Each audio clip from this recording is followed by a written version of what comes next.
और सूरज कैसे हैं?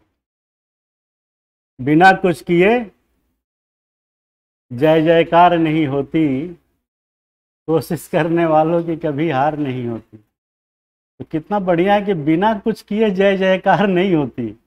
फिर तो पुलिस पकड़ के ले जाएगी तभी जय जयकार होगी। ठीक है ना? जय जयकार होने के दो तरीके हैं, या तो खुद कुछ करके ख्याति प्राप्त कर लीजिए, या कुछ ऐसा काम करिए जो अखबार में नाम अपने आप छप जाए। तो हम लोग 10th में पढ़ते थे, एक गद्य था, उसका हेडिंग था अखबार में नाम। तो उस बच्चा जो है कभी उसका नाम छपता ही नहीं था, तो उसने कहा कि अच्छा अब तो पक्का छपेगा, तो ट्रक के आगे कूद गया, तो अगले दिन अखबार में नाम छप गया। तो वैसा नाम नहीं छपाना है ना। तो बिना कुछ किए जय जयकार नहीं होती, और कोशिश करने वालों की कभी हार नहीं होती। और ये सब चीज़ें बड़ा मज़ेदार है, और ये ऐसा आपको महसूस कराता है कि आपको मेहनत करके अपनी मंजिल को हासिल करना ही है, और उसको बिना किए गुजारा भी नहीं है ना। उसका कारण यह है कि आपके पास तो वहीं 24 घंटे हैं। कोई 28 घंटे तो आप करेंगे नहीं, तो 24 घंटे को ठीक से इस्तेमाल कर लीजिए। 8-8 घंटे 3 भाग में जो हम बताते रहते हैं, उससे ज़्यादा परेशान होने की ज़रूरत नहीं है, ये मैं बता दूं। अगर आप पैनिक होंगे, परेशान होंगे, हाई आईएएस, तो in that situation you will be in the problem, क्योंकि वो सेहत पे आ जाएगी ना बात। तो आपको पागल नहीं बनना है आईएएस के पीछे। हम बार बार कहते हैं कि आईएएस आप बन जाएंगे, बशर्ते कि आप सिर्फ अपना ख्वाब ऊंचा रखें कि मुझे जो है बादलों का सीना चीर करके मुझे बरसना है ना, पहाड़ों का सीना चीर करके दूध की नदी बहानी है। इस टाइप का डिटर्मिनेशन रखिए। 8 घंटे पढ़िए, 8 घंटे खूब सोइए। ये बता दूं मैं फिर से, 8 घंटे नहीं सोएंगे तो आपका सत्यानाश हो जाएगा, फिर बड़ी दिक्कत हो जाएगी। सेहत से जुड़ा है ना मामला। 8 घंटा पढ़िए, 8 घंटा सोइए, और 8 घंटे मौज मस्ती करिए, खाइए पीजिए, बाजार घूमिए, जो करने के। ये मूल मंत्र ध्यान रखिए। पूरे जीवन की बात कर रहा हूँ मैं, आईएएस की तैयारी के बारे में ही नहीं बोल रहा हूँ मैंने। It is equally applicable for everybody, whether it is किसान और बिजनेसमैन और चाहे कोई भी हो। तो ये 8-8 घंटे का फॉर्मूला बहुत ज़रूरी है। तो पागलपन बनना है, पागलपन लाना है किसके लिए? बड़ा आदमी बनने के लिए, न कि आईएएस बनने के लिए। आईएएस तो उसके सामने बहुत छोटा हो जाता है। आईएएस लक्ष्य नहीं है। लक्ष्य क्या है? बिग पीपुल, बड़ा आदमी बनना। अभी एक लड़के का इंटरव्यू देख रहा था, 18 साल का है, तो कुछ बात चली तो उसने कहा मुझे तो अनअकैडमी और बाईजी को खरीदना है ना। वो कुछ पढ़ने की बात कर रहा था क्वेश्चन में, तो मैंने कहा देखिए डिटर्मिनेशन देखिए। किसी ने कहा कि तुम्हारे पास ये इतनी महंगी कार मर्सिडीज नहीं है ना, तो कहा ना नहीं है। तो क्यों नहीं है? कह रहा है मर्सिडीज को मुझे खरीदना है। तो बोला यार बड़ी महंगी आती है, 1.5 करोड़ की आती है। उसने कहा मर्सिडीज कंपनी को खरीदने की बात कर रहा हूँ मैं, तुम एक कार की बात कर रहे हो। तो इस टाइप का मैंने, हम ये नहीं कहेंगे कि आप अमेरिका का राष्ट्रपति बनने का ख्वाब देखिए, ये मैं नहीं कहूँगा, लेकिन आप भारत के मंत्री बनने का ख्वाब तो देख ही सकते हैं। कोई बड़ी चीज़ थोड़े ना है, बहुत छोटी चीज़ है। नहीं नहीं देख सकते क्या? आप एमएलए का चुनाव लड़ जाइए, हो सकता है लोग जिता ही दें और आप मंत्री बन जाएंगे। एक एग्जाम्पल मैं दिखा रहा था आपको कि एमएलसी बन गया, बताइए 30-32 साल की एज में। तो कहने का मतलब है कि आईएएस तो आपका एक पड़ाव है, लक्ष्य तो बहुत ऊपर जाना है। ठीक है ना? कल यूपीएससी के एक और मेंबर चुनी गई हैं, वो पता नहीं कौन सी सर्विस की दिखा रहा था न्यूज़ को। इस समय मार वहाँ भी भर्ती चालू है। खैर एनीवे, तो ये बैकग्राउंड जरूरी है पढ़ाई से ज़्यादा, समझ रहे हैं? हाई पढ़ाई, हाई पढ़ाई, हाई इंग्लिश, हाई हिंदी, बड़ी मजबूरी है इंग्लिश नहीं आती, ये सब परेशानियां आपका क्षणिक हैं। जीवन में कुछ भी अस्थाई परमानेंट नहीं है। आपका स्वास्थ्य भी परमानेंट नहीं है, आपकी खूबसूरती भी परमानेंट नहीं है कि नहीं? धन दौलत सब परमानेंट कुछ नहीं है। जब भी जिस दिन टिकट कट जाएगा दुनिया बदल जाएगी। तो आपको अपना हाय हाय नहीं करना है कि हाय आईएएस हाय आईएएस, उसके लिए जान थोड़ा ना दे देंगे। ख्वाब है बड़ा आदमी बनना, आईएएस तो बीच का एक पड़ाव है। इस डिटर्मिनेशन से काम करना है 8 घंटे, 8 घंटे सोना, 8 घंटे पढ़ाई करना और 8 घंटे मौज मस्ती, खत्म। This is the formula before starting the class and the question is related with Indian polity. आपने पूछा था, तो अमेंडमेंट इन कॉन्स्टिट्यूशन, संविधान में संशोधन करने के लिए प्रायर अप्रूवल प्रेसिडेंट का जरूरी नहीं है, पहला उसमें ऑप्शन था, तो हम आपको पढ़ देते हैं खाली। दूसरा कि राष्ट्रपति जो है अप्रूवल देने के लिए उसमें बाध्य हैं। तीसरा, नो ज्वाइंट सेशन, मतलब लोकसभा और राज्यसभा की संयुक्त बैठक इस बात के लिए नहीं बुलाई जाती, आर्टिकल 249 यही है ना। तो ज्वाइंट सेशन नहीं है, ज्वाइंट सेशन अगर होगा तो राज्यसभा की स्थिति दब जाएगी, क्योंकि संख्या बल कम है वहाँ ना, 250 या 252 ऐसे ही है, 245 है, वेरी गुड। और वहाँ 540, 42, 45 है, वेरी गुड। उसमें 2 एंग्लो इंडियन अब हटा दिया ना, नॉमिनेशन अब नहीं होता, पहले होता था, हटा दिया। हाँ, मुझे भी यही ध्यान है कि कहीं, तो कहने का मतलब यह है कि ये क्लियर है, ज्वाइंट सेशन नहीं होगा लोकसभा राज्यसभा का, लेकिन संशोधन जो है विशेष बहुमत से होगा। The amendment in constitution will be taken place by the majority of special majority, by the special majority, by the विशेष बहुमत, नॉट साधारण बहुमत, ठीक है। ऑर्डिनरी मेजोरिटी नहीं, स्पेशल मेजोरिटी, ये रट लीजिए, दिमाग में बैठा लीजिए, दोनों में फर्क है।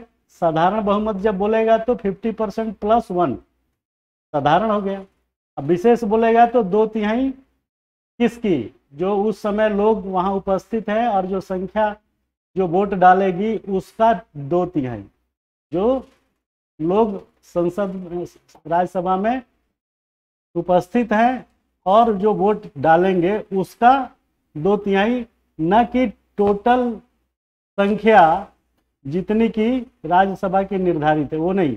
245 से हो सकता है कि उस दिन 230 हो, 240 हो, कुछ जो है खाली हो सकती है ना, बीच में कभी कभी हो जाता है प्रोसेस में, तो खाली है या लोग आए नहीं, उससे कोई लेना देना नहीं। जितने दिन लिखा है कि उस समय जितने लोग उपस्थित हैं और वोट डालते हैं उसका 2/3।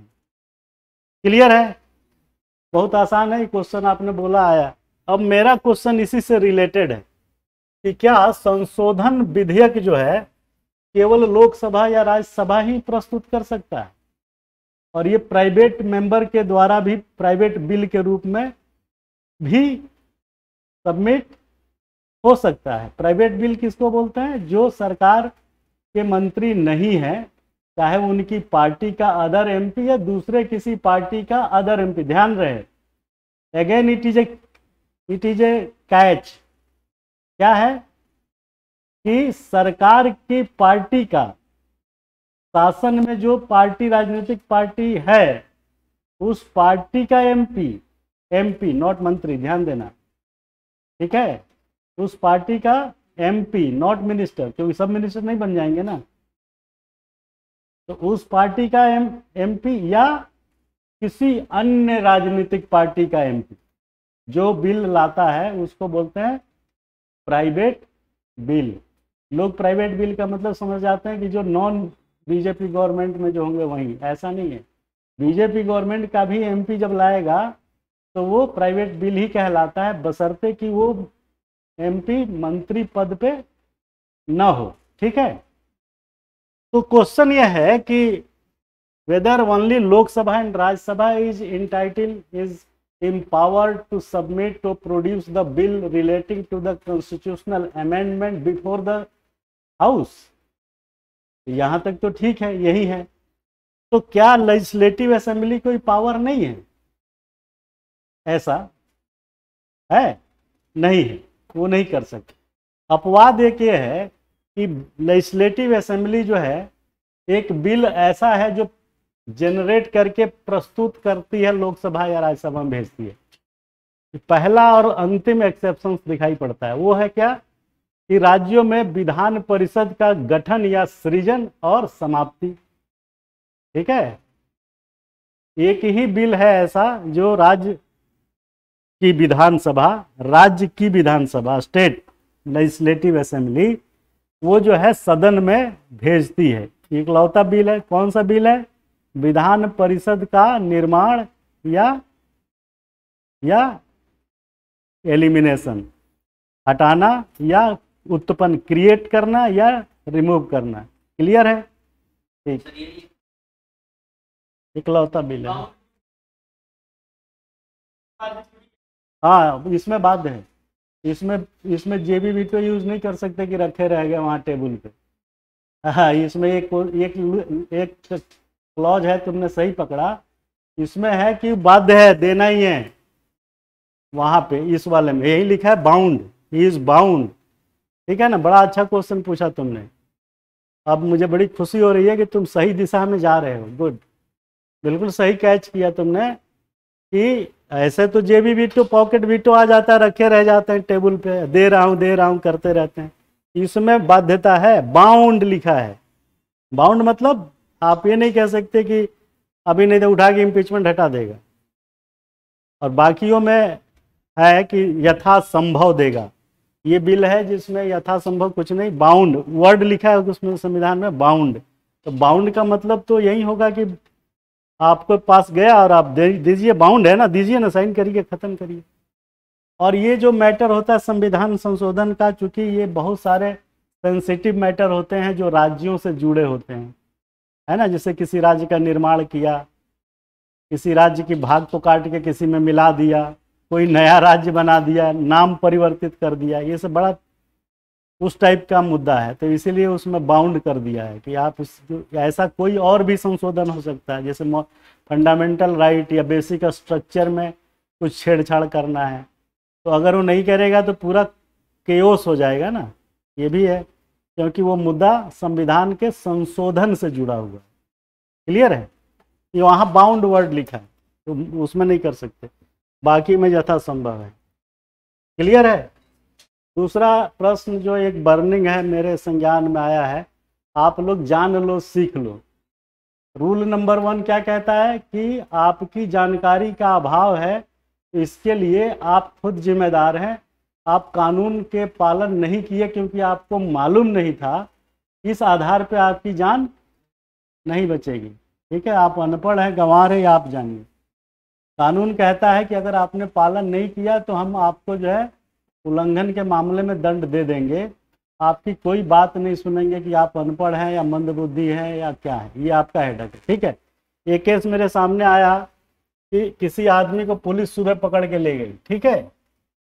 सीआरपीसी के तहत सिर्फ ये था कि उसको जो है सीआरपीसी 244 में उसको एविडेंस देना था, गवाही। ठीक है? अब क्या हुआ कि आपने मुकदमा किया, सूरज ने मुकदमा किस पे कर दिया? अंकित पे है। ठीक है ना? तो इसने मुकदमा कर दिया अंकित पे, मामला चला गया पुलिस में, पुलिस स्टेशन पे। ठीक है? मुकदमा किया कि इसने हमको जान से मारने का प्रयास किया या मुझे जो भी कुछ किया। तो पुलिस क्या करेगी? इसका एफआईआर दर्ज करेगी। ठीक है? ये सीक्वेंस समझ लो। एफआईआर दर्ज करके देखा कि सही मामला है तो चार्जशीट जारी फाइल करेगी। कहाँ पे करेगी चार्जशीट फाइल? कोर्ट में, जज के पास। ठीक है? क्लियर है? पहले भी बता चुका हूँ, ध्यान रखो, अब तिबारा नहीं बताऊंगा, तिबारा बताऊंगा तो मजा नहीं आएगा। तो जज के पास जब ले जाएगी चार्जशीट, तब क्या होगा? जज जो है ट्रायल करेंगे। ट्रायल मतलब विचरण हिंदी में, और ट्रायल मतलब ट्रायल, इंट्रोगेशन, बुलाना, बहस करना दोनों पक्ष का, दैट इज प्रक्रिया, that proceeding is called trial. Court में देखे होगे ना, जज साहब बैठे रहते हैं, दो लोग बहस करते हैं दोनों पक्ष का, तो दैट इज कॉल्ड ट्रायल। ठीक है? ट्रायल के दौरान क्या होगा? दोनों पक्ष की बात सुनी जाएगी। तो सूरज ने ये केस किया था, तो सूरज को बुलाया जाएगा ना यहाँ कोर्ट के द्वारा कि भाई क्या हुआ था तेरे साथ, बता। या तेरे पास कोई और गवाह था, सागर, तुमने नाम दिया कि भाई सागर ने देखा अंकित ने मुझे मारा, हैं, और डिप्टी साहब भी वहाँ उपस्थित थे, ये भी देखे। तो कोर्ट कहेगा ना कि भाई सूरज आओ हमें बताओ कि क्या हुआ था। आप बताने नहीं जाओगे इस आधार पे कि साहब हमने जो है केसवा जो है ना ये पंचायती से खत्म कर दिया था, पंचायती हुई थी, समझौता हो गया था, बहुत पहले की बात है, हम लोग खत्म कर दिए केस। तो मैं जो बार बार बोलता हूं कि कोई भी क्राइम किसके विरुद्ध होता है, राज्य के विरुद्ध, व्यक्ति के विरुद्ध तो है ही। तो ये पंचायत की बात कोर्ट नहीं मानेगा, कहेगा तुमने कैसे समझौता कर लिया, ये तो राज्य के विरुद्ध अपराध है, कोई आज समझौता वाला अपराध नहीं है, वो 2-3 ही है। तो कोर्ट जो है आपको बुलाएगा, किसको, सूरज को। सूरज इस गलतफहमी में रहेगा कि पंचायती से बात खत्म हो गई है और खुश रहेगा कि चलो, लेकिन नहीं, मामला पहुंचा है वहां, ये प्रोसेस है, जाना ही है वहां। तो ट्रायल में आपको बुलाएगा, आप नहीं आएंगे या आपके जो 2 गवाह थे ये भी नहीं आएंगे, तो क्या करेगा, CRPC 244 क्रिमिनल प्रोसीजर, केस को डील करने के लिए जो तरीके हैं, प्रविधि है, उसे बोलते हैं क्रिमिनल प्रोसीजर कोड। और IPC क्या है, इंडियन पिनल कोड, कौन सा अपराध किस धारा में हुआ, क्या सजा का प्रावधान है, वो है। ये प्रोसीजर है, आपने कांड कर दिया, IPC लागू हो गया। अब हमारा काम जज का शुरू होगा कि उस केस को कैसे टैकल करें, कैसे हैंडल करें। तो उसके लिए कोई किताब होगी ना, ऐसे हवा में तो मैं प्रोसीजर अपनाऊंगा नहीं, सबके लिए बराबर है। तो ये है CRPC criminal procedure code, section 244, जो साक्षी को बुलाया जाएगा। सूरज को वो ट्रायल के दौरान जज जो है क्या करेगा, पहले सम्मन भेजेगा, पहले क्या करेगा, सम्मन भेजेगा, SUMMON, सम्मन। सम्मन पे नहीं आएगा तो क्या करेगा, क्या करेगा, वारंट जारी कर देगा। तो पहले क्या जारी करेगा, बेलेबल वारंट, BW, और दूसरी बार में नहीं आओगे, तीसरी बार में तो नॉन बेलेबल वारंट जारी कर देगा। ठीक है, पुलिस की ड्यूटी है कि वो सम्मन को सर्व करे सूरज को। सूरज तो सूरज है, वो तो सोचे समझौता हो गया, वो सम्मन भी नहीं देखे, वारंट आया उन्होंने भी नहीं देखा। जब लास्ट में पुलिस आएगी नॉन बेलेबल वारंट लेके दरवाजे पे, तब आपको कहेगी कि चला केस कहले रहा ना, वही में बुला रहा है। तब आप कहेंगे अरे वो तुम समझौता कर लिए थे। तो बोला समझौता थोड़े ना होता है इसमें, आप कौन है समझौता करने वाले, राज्य के विरुद्ध अपराध हुआ है। हो सकता है आपने पैसा वैसा लेके डरा धमका के समझौता कर लिया हो, बड़ी मछली छोटी मछली को दबाने के लिए डर में ले लेती है। तो अब आ गया यहाँ पे आपका NBW, नॉन बेलेबल वारंट। तो पुलिस क्या करेगी, सूरज को पकड़ेगी, पुलिस स्टेशन में रखेगी 24 घंटे के अंदर, फिर ले आके यहाँ प्रस्तुत कर देगी। जज साहब की मर्जी, गुस्सा है तो जेल भेज दें 10 दिन 5 दिन जो भी है, आज नहीं तो आपकी बात से सहमत होकर धमका के कहें कि हर बार आना, कार्रवाई जो हो रही है ट्रायल की उसमें तुम भाग लेना। तो 2 चीज़ें हैं, वो जज के ऊपर है, चाहे तो आपको डांट डूट के छोड़ देगा, नहीं तो जेल भी भेज देगा। क्योंकि आप खुद पेटिशनर है तो थोड़ी मर्सी रखती है, पेटिशनर नहीं होंगे, दोषी होंगे, दूसरा पक्ष होंगे तो दिक्कत ज़्यादा बढ़ेगी। क्लियर है भाई। अब कल को मत कहना कि आपने बताया नहीं था, नहीं तो हम पहले ही सम्मन मिलता तो चले जाते कोर्ट में। ये जा हाँ हाँ, और क्या, बिल्कुल बिल्कुल, और क्या। तो ये प्रोसीजर है किसी भी व्यक्ति के अपराध को डील करने के प्रविधि है, तरीका है। आप समझौता करके ये ना समझे कि आपकी जान बच गई। अपवाद क्या है समझौता करने का, compounding nature of cases. Compounding nature का मतलब क्या होता है, कंपाउंडिंग नेचर ऑफ केसेस, यही सिर्फ समझौता होता है। तो कंपाउंडिंग नेचर के जो केस होते हैं वो बहुत लिमिटेड है। पहला है किसी ने पैसा लिया, नहीं दिया, चेक बाउंस हो गया, उसको आप नेगोशिएबल इंस्ट्रूमेंटेशन एक्ट में जा सकते हैं, चेक बाउंस, है ना। ये मत कहना कि हमने LLB किया है, बिना LLB किए ये जानकारी इतनी पर्याप्त है। चेक बाउंस का केस हमने बरेली में दायर किया और बकलोल एडवोकेट था, उसको मुझे ही समझाना पड़ता था कि ऐसे नहीं, ऐसे ही तुमने गलत किया तुमने। बाद में उसने कहा, मैंने कहा यार तेरे बस का नहीं है, तू दे दे, हम खुद ही लड़ लेंगे। तो चेक बाउंस, समझ रहे हो ना, चेक बाउंस, किसी ने चेक आपको दिया और पैसा के लिए आपसे लिया था उधार या जो भी देनदारी थी, ये केस आप कॉम्प्रोमाइज़ कर सकते हैं, पहला। दूसरा, मानहानि, डिफेमेशन, इस केस को भी जो है आप कॉम्प्रोमाइज़ कर सकते हैं बिना कोर्ट को बताए। अब कोर्ट को बता दिया कि हजूर हम चाह रहे हैं, तो कहेगा अलाउ। तो तीसरा है 377, अब तो ये भी सिविल हो गया खाली, है ना। एडल्ट्री का केस होता था पहले, अब तो वो अपराध रहा ही नहीं था, तो सिविल हो गया ना। तो अगर व्यभिचार वाला कोई ऐसा बात है तो उसमें पीड़ित पक्ष ही जा सकता है, या अभी सिविल सूट हो गया है तब भी जो है कौन जाएगा, जो पीड़ित पक्ष है, इसकी पत्नी इसका पति आपस में गड़बड़ कर रहे हैं, ठीक है। तो ये जिसकी पत्नी है वो उसका पति, और वो जो पति है उसकी पत्नी, वो जा सकते हैं कोर्ट में कि हमको डाइवोर्स चाहिए। पहले तो सज़ा होता था, अब नहीं होता, अब तो ख़त्म कर दें, तो वो केस कंप्रोमाइज हो सकता है। तो बहुत 377 पहले क्रिमिनलाइज था, लेकिन अब डिक्रिमिनलाइज हो गया। लेकिन इसमें दूसरा चीज़ तो सिविल दंड तो है ही, सिविल दंड में है कि डिवोर्स ले सकता है। मान लीजिए डिवोर्स ले रहा है या नहीं ले रहा है, उसको आपस में समझौता कर सकता है। डिवोर्स स्टार्ट किया, बाद में पति या पत्नी ने आपस में कुछ समझौता कर लिए, ठीक है, कि चलो गुस्से में हमने डिवोर्स केस फाइल किया था, चलो विड्रॉ कर लेते हैं, वापस ले लेते हैं।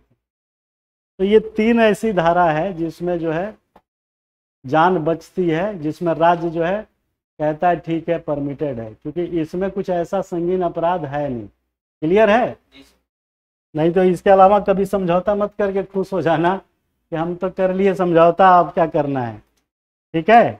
तो ये मिसलेनियस जानकारी जो व्यवहारिक है, इसको जानना आपको ज़्यादा जरूरी है। क्यों जरूरी है?